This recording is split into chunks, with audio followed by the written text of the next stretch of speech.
Hola, soy Fabio Cana, profesora de la Fundación Ampatu de Historia del Arte, Historia del Mueble, Historia de la Cultura. Y les quiero compartir una clase abierta dentro del curso de Historia del Mueble y las Artes Decorativas, cómo percibir ambientes comparados según diferentes épocas estilísticas. Por ejemplo, qué es lo barroco, qué es lo rococó, qué es lo neoclásico, lo moderno racionalista, lo moderno orgánico. Comencemos con el barroco del siglo XVII, la época de Luis XIV en Francia, donde ya Francia se perfila como una gran formadora de la historia de la decoración en Occidente junto a Inglaterra. En este barroco de Luis XIV, en la famosa Galería de los Espejos en Versalles, podemos ver la fórmula perfecta del barroco y nos vamos a ir acercando.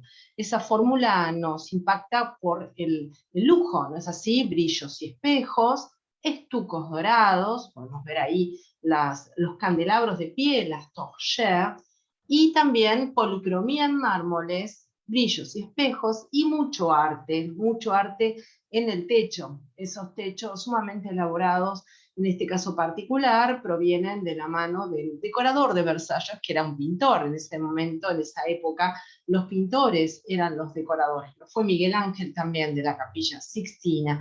El decorador fue Charles Lebrun. Entonces, estas hermosas arañas características, ahí nos acercamos más, para volver a ver este impacto, es decir, lo barroco. ¿Qué es lo barroco? El poder, la simetría, el imponer tanto en la parte política una monarquía absoluta, como en la Iglesia Católica la contrarreforma, en aquellos tiempos del siglo XVII, que después se extienden tranquilamente a la América hispanoamericana. Y podemos ver bien las arañas, Luis XIV, radialmente simétricas, impactantes. Claro que hoy en día se siguen utilizando, por supuesto.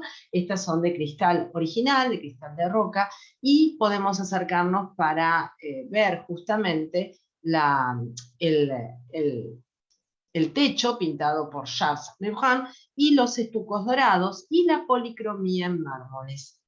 Fórmula re barroca, policromía en mármoles, brillos y espejos, arte, pintura, mural, continuando con esta estética de lo barroco. Barroco es un término que se pone después, proviene de la palabra berrueco, que significa perla irregular, para hablar de una etapa del siglo XVII deformada, si quieren, nada más menos acertado, no es así, pero potente. Realmente el barroco en pintura corresponde a hablar de Rembrandt, de Rubens, de Velázquez, y en decoración, por supuesto, se lleva todas las palmas Francia con estas decoraciones sumamente potentes que marcan una estética de fuerte simetría, poder. Acerquémonos para ver aquí, ¿ven? Toda esta fórmula, los estucos dorados, con repertorio greco-latino, por supuesto, pilastras, columnas, cornisas, cornisamientos. También los balaustres, que vemos aquí en esta división, que se hacía para dividir la corte del rey y los que lo asistían en el levantar, que llevaba como 4 horas o más asistir al rey. Y por supuesto, baldaquinos imponentes. En la historia del mueble, este baldaquino es a la imperial, alto, con postes delanteros, telas de brocato, de damasco, la araña, que termina perdida entre tanta parafernalia decorativa, y arriba culmina con trofeos y plumas. En el caso del baldaquino imperial no es condicionante las plumas. Bueno, bien, esto sería lo barroco. En cambio, ¿qué sería lo rococó? Lo rococó ya viene en el siglo XVIII. Para los franceses lo correcto es hablar de rocaille, no rococó. Rococó pasa fuera de Francia. Es la primera etapa del siglo XVIII. Lo barroco era el siglo XVII. El siglo XVII en Francia de Luis XIII y Luis XIV, el rey Sol. Luis XIII, su padre, que va a quedar realmente muy modesto frente a lo que desarrolla su hijo con esa Francia y ese absolutismo monárquico. En el caso de Luis XV, toda una etapa vieron más etérea, más volátil, si quieren, más relajada, que se caracteriza por tener ambientes que, a diferencia del anterior, no cuidan tanto la simetría en los detalles, sino en el conjunto, y aparece lo que llamamos la boiserie. Como verán, hay más curvas en el ambiente, hay más detalles delicados, Ahí se puede ver la guacería. La guacería es un trabajo de panelería, cartucho superior, cartucho inferior, guardacanto y los detalles decorativos que van a dar el toque que pertenece justamente a la etapa Luis XV, el toque Okai, que sería la curva contra curva, simétrica y naturalista, tan propia del estilo Luis XV. Hago una aclaración, este no es el estilo rococó, en Francia no existe el estilo rococó para arquitectura, mobiliario, decoración. Existe para la pintura de Boucher, de Fragonard, de Watteau, pero en el estilo, correctamente, estamos hablando de Luis XV. Y ahí pueden ver, se los voy a dibujar aquí con un lápiz en rojo, ven este detalle de acá, es la curva contra curva simétrica naturalista, que termina con una mezcla entre ramas, rocallas, de ahí el término rocay, ramas, rocallas, veneras o coquillas, ¿no? Totalmente asimétrico, totalmente evocando la naturaleza y no definiéndola demasiado bien.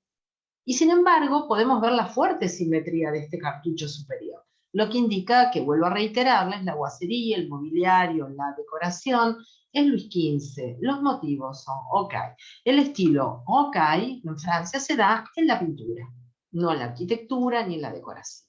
Y se ve justamente una araña Luis XV. Hay también con caireles, pero quise mostrarles esta para que vean este efecto curvo contra curva simétrico naturalista que plantean los brazos de la araña. La araña es una luminaria de brazos, de ahí el término araña. En cambio, como veíamos hace un rato, la luminaria Luis XIV es radialmente simétrica. Esta misma también, ¿eh? En la habitación Luis XV encontramos también arañas de cristal, pero el Luis XV, en cambio la Luis XIV, lleva todas las velas en el mismo nivel, bien simétrica radialmente, con forma de campana.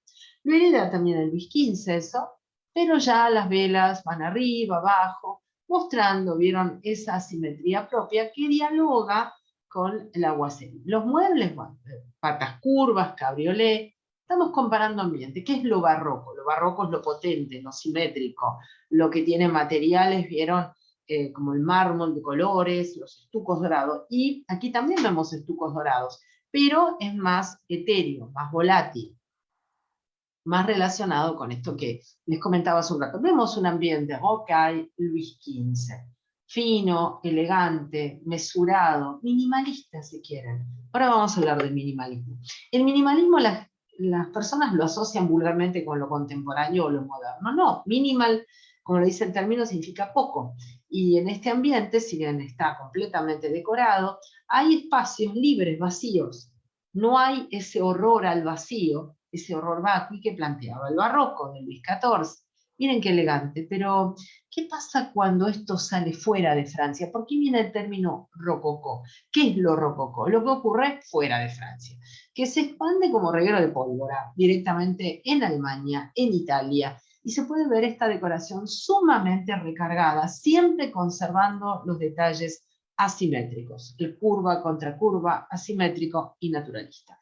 Llega al punto que hasta en la propia Alemania, que parecería que uno diría, no, el mundo germano es un mundo austero, no, no, es un mundo sumamente rococó, hay muebles asimétricos, y sí hablamos de muebles rococó, en Francia hablamos de muebles Luis XV.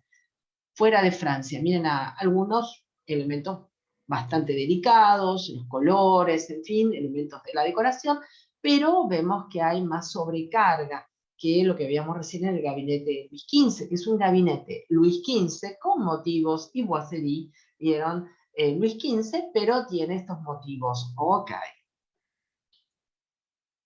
Al punto máximo podemos llegar en el Palacio de Madrid, donde la exageración llega al punto de que se fusiona con el barroco, porque aparece nuevamente la policromía en mármoles pesados, que no son tan propias de esta tendencia estilística rococó, o rocaille, como dirían los franceses. Acerquémonos un poquito para ver ahí justamente en lo que simula ser una guacerí, que no lo es, porque es todo un trabajo continuo en la pared y solamente la marcación de ese cartucho lo da lo que sería el cartucho la guacerí francés, ese trabajo de armado, de paneles, lo da el espejo, ¿no? El espejo sobre consola. Aparecen los motivos curvos, contracurvos y asimétricos. Observen aquí, ¿ven? Ahí, en esta sección del trabajo de la decoración de la pared, Se los voy a marcar acá, ahí ven, en blanco, en curvo contra curvo asimétrico naturalista. Curiosamente la araña pertenece a etapas posteriores, una etapa más neoclásica, es una araña imperio, pero el ambiente es lo que llamaríamos vulgarmente rococó. Inclusive los techos, que en Francia los veíamos blancos y claros, acá avanzan los motivos de la pared sobre el propio techo. Comparemos, a ver, de lo que veíamos viendo. Esto sería el rococó fuera de Francia, y el rocaille, miren, rocalla. ¿Por qué viene el término rocalla? Porque estos motivos curvos contra curvos asimétricos naturalistas mezclan la rocalla de las grutas artificiales de Versalles, mezclan las ramas, las flores, las coquillas, y da por término el rocaille. Bueno, miren qué liviano que es esto, comparado con esto. Y uno puede decir que todos estos ambientes son densos y pesados a nuestra visión actual, pero no es lo mismo verse rococó que verse barroco. No. El barroco simula más poder, tiene más alusión al poder. Es la época de Luis XIV. Y por supuesto que se extiende a toda Europa también. ¿Ven? Esta época. Inclusive los dorados están aplicados sobre elementos arquitectónicos, que lo hace todavía más imponente.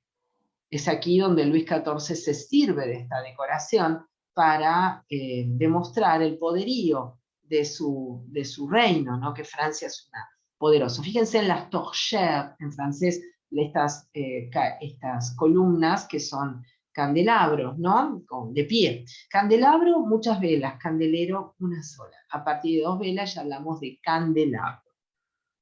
Las arañas son candelabros colgantes en definitiva. Entonces, lo barroco, que es imponente en Europa, lo rocaille en Francia, pero tenemos lo rococó fuera de Francia. Y que siga la historia, porque siempre hablamos de las tendencias estilísticas, ¿no? El neoclasicismo. Lo neoclásico está en el propio siglo XVIII, compartiendo Luis XV, Luis XVI, la segunda mitad del siglo XVIII. Y debido al descubrimiento de Pompeya y Herculano, ciudades que quedaron sepultadas bajo las cenizas del Vesubio, en el siglo I de nuestra era, en el Imperio Romano, aparece todo en escena lo que antes veían en ruinas. Bien conservado en estas ciudades. Y se puede ven el gusto otra vez clásico. Lo clásico remite a Grecia y Roma. Y el Luis XVI plantea aquí, vieron, estípites severos, cilíndricos, como columnillas invertidas, gusto por el repertorio grecolatino en molduras, colores apastelados que aparecen por primera vez en la historia de la decoración francesa. Francia es un poquito tardía en la decoración con pasteles. Inglaterra le gana ya a partir del Reinana, ¿no? Reinana es similar a hablar de la época de Luis XIV, y fíjense qué gusto tan clásico, tan liviano, con esfinges, con molduras. No es esa forma de utilizar lo grecolatino que veníamos viendo en el barroco, por ejemplo. Acá no hay pilastras potentes, hay todo un fondo blanco. Bueno, muy neoclásico esto. Neo, nuevo, clásico, volviendo a Grecia y Roma. Muy delicado todo. Entonces sería lo neoclásico, ya el gusto, en este ejemplo, el Luis XVI, que se da en Inglaterra también en otras estéticas, como el Adam, o el Heppelwhite, o el Sheraton. Y la araña, miren qué bonita la araña Luis XVI, comparado con las anteriores es diferente, todas son hermosas, son arañas de brazos, justamente luminarios de brazos, con caireles. Los caireles son los cristales que aparece su uso a partir del siglo XVII. Y si se fijan, ya hay ristras de pequeños caireles en forma de strass que van formando collares, y abajo se concentran todos los caireles grandes, cosa que en la araña Luis XIV y la Luis XV están repartidas en toda la araña. Es decir, hay una liviandad que se va dando a medida que avanzamos en la historia de la decoración francesa y llegamos a lo clásico, a lo neoclásico. En cambio, ¿a qué se llama lo burgués? Lo burgués ya el impacto se da, por ejemplo, en Francia con el Louis-Philippe, en Napoleón III, y en Inglaterra con un solo estilo, y abarca prácticamente todo el siglo XIX. Lo victoriano, ¿no? O el estilo victoriano y lo burgués. Y siempre el término ecléctico.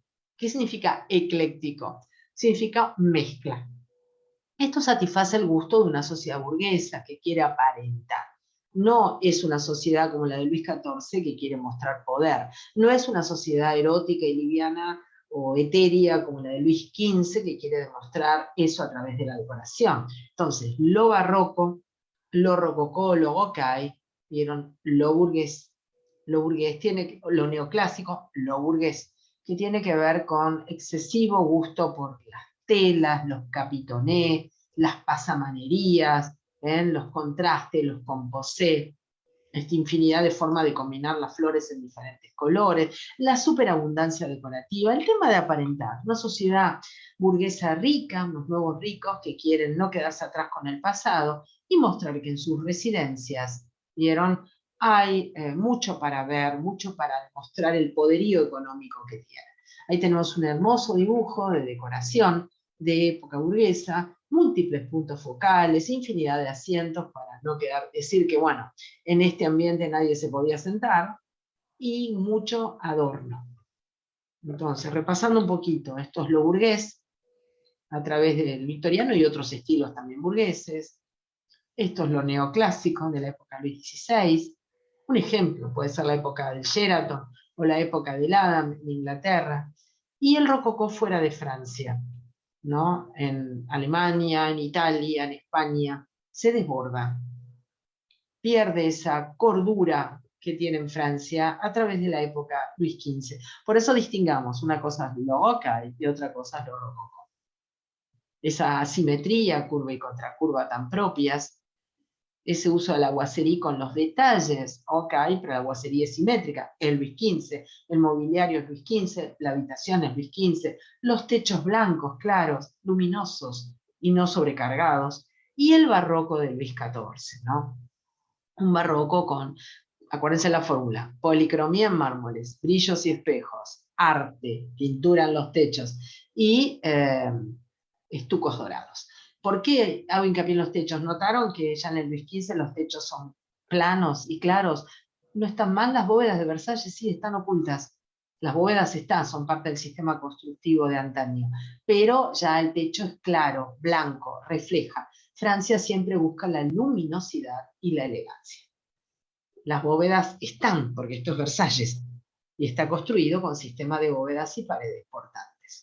Bueno, y la boiserie, que ya había surgido en la regencia francesa, pero en el Luis XV se utiliza ya profusamente, como una manera de cubrir las paredes, ¿no? Bueno, ahora completemos, ya que pasamos por lo burgués, ¿qué pasa con otras estéticas? Que uno habla de lo moderno, orgánico, de lo moderno racionalista, acompañando este gusto burgués, tanto victoriano como Luis Filipe, Napoleón III en Francia, o Biedermeier también en la zona alemana, esta luminaria que corresponde a iluminar con gas o con electricidad ya a partir de 1860, ¿sí? Entonces no nos sirven los capuchoncitos que contenían velas, ya que las bombitas o las lámparas eran muy grandes. Entonces, al costunearse gas, con paralelo a la electricidad, ambas son paralelas, surgen estos cambios tecnológicos muy importantes, se tienen estas tulipas, los quinqué, las tulipas.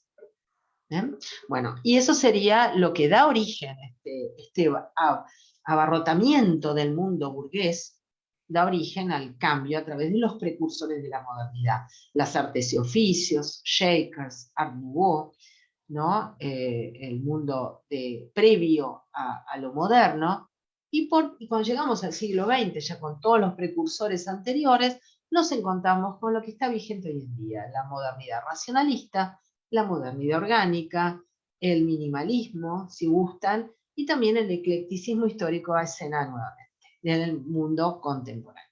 ¿Qué es lo moderno racionalista? Que proviene del mundo de la Bauhaus, del mundo de Stil, del mundo del purismo francés. Es la forma sigue a la función, materiales modernos, estamos hablando de los principios del siglo XX, que hoy en día todavía sigue vigente. La falta total de adornos superfluos, ¿para qué? Te decían, hagamos algo que sea totalmente opuesto a lo anterior, por favor, te decían, que era contemporáneo esto también, opuesto a esto, sacamos de encima todo. Entonces surge la modernidad, racionalismo de la mano de la arquitectura arquitectura moderna. Hoy en día lo vemos y decimos, sí, es moderno. En realidad ya es viejo esto, porque esto es del 45 para atrás, de 1900 a 1945. Pero no confundir con lo que llamamos minimalismo hoy en día, porque en lo contemporáneo es lo que viene del 50 para acá, lo moderno es del 1900 hasta 1945, en arte, en arquitectura, ¿no? En estilística, en decoración. En cambio, ¿qué llamamos del 50 para acá? Lo contemporáneo, y lo contemporáneo puede contener estilos nuevamente, porque nos aburrimos de lo racionalista y aparecen los estilos de nuevo, el eclecticismo histórico, el mix de texturas, y en este caso particular estamos viendo una decoración actual, contemporánea, que si bien tiene elementos modernos, sí, tiene también una araña de época. Y esto no lo hubiera admitido un racionalista de la Bauhaus, por ejemplo. Entonces, el que tenga una araña de brazos, que esté hecha con policarbonato negro, si quieren, que tenga texturas en las paredes, que tenga adornitos, que tenga variedad o eclecticismo en alguna cuota, hace que esto, ¿ven?, sea minimalista por las pocas cosas que hay, pero contemporáneo y jamás moderno. Hay una diferencia. Pero hay una modernidad, mira, si bien percibimos la modernidad racionalista, que suena tan fría, ¿vieron? Y que la gente busca colocar algo, existe lo contemporáneo minimalista, porque el minimalismo es pocas cosas. ¿Se puede hacer minimalismo con los estilos? Sí. Si yo saco todo este mobiliario y pongo una silla reinana en la esquina y un ikebana en la otra punta, eso es minimalista. Ahora, que eso sea racional, no. Porque te diría un racionalista, ¿y para qué sirve la ikebana del otro lado y el sillón solo? No cumple ninguna función de armado de ambiente. No confundan minimalismo con racionalismo. Les doy una frase hecha ya. El racionalismo siempre es minimalista, pero el minimalismo no siempre es racionalista. Ahora, si bien existe lo contemporáneo minimalista, por último les muestro algo maravilloso, lo moderno orgánico, que es contemporáneo a la modernidad racionalista, pero que tiene muchísimas más aceptación, que cumple todas las premisas de la modernidad. La forma siga la función, nada que no sea justificado hay que poner, construcción moderna, materiales modernos, pero hay un plus acá, la modernidad orgánica, se adapta al lugar, se adapta a la idiosincrasia de la cultura donde está inserta, utiliza materiales asociados al medio ambiente donde está inserto, y es el caso de Alvar Aalto, el famoso diseñador finlandés de principios del siglo XX. La Villa Mairea es una casa que está en Finlandia y es de la década del 30. ¿Es moderna? Sí, totalmente, pero no es racionalista, es orgánica. Miren los materiales, remite al bosque, remite a esa calidez propia de lo finlandés. Y hay muchos orgánicos, está Wright en Estados Unidos y otros en Dinamarca también. Y también hay aquí en América, por supuesto. Entonces, por un lado, tenemos la modernidad orgánica, que todavía sigue vigente como vanguardia porque es muy aceptable y la gente dice, qué lindo este ambiente, es moderno y es tan cálido. En cambio, la modernidad racionalista, que nos suena tan fría, ¿no? Nos suena a veces tan fría, y está el contemporáneo minimalismo. Bueno, esto es todo lo que podemos pensar justamente. Entonces siempre vamos a tener lo moderno, lo racionalista, lo orgánico, lo minimalista, como para poder tener puntos de comparación. Es interesante observar que todo puede estar recargado en nuestra visión actual, pero no siempre es la misma forma de recargar o de alivianar en el caso de lo moderno. Estamos pasando todo lo que hemos visto, lo neoclásico, lo rococó, fuera de Francia, el rocaille en la época de Luis XV,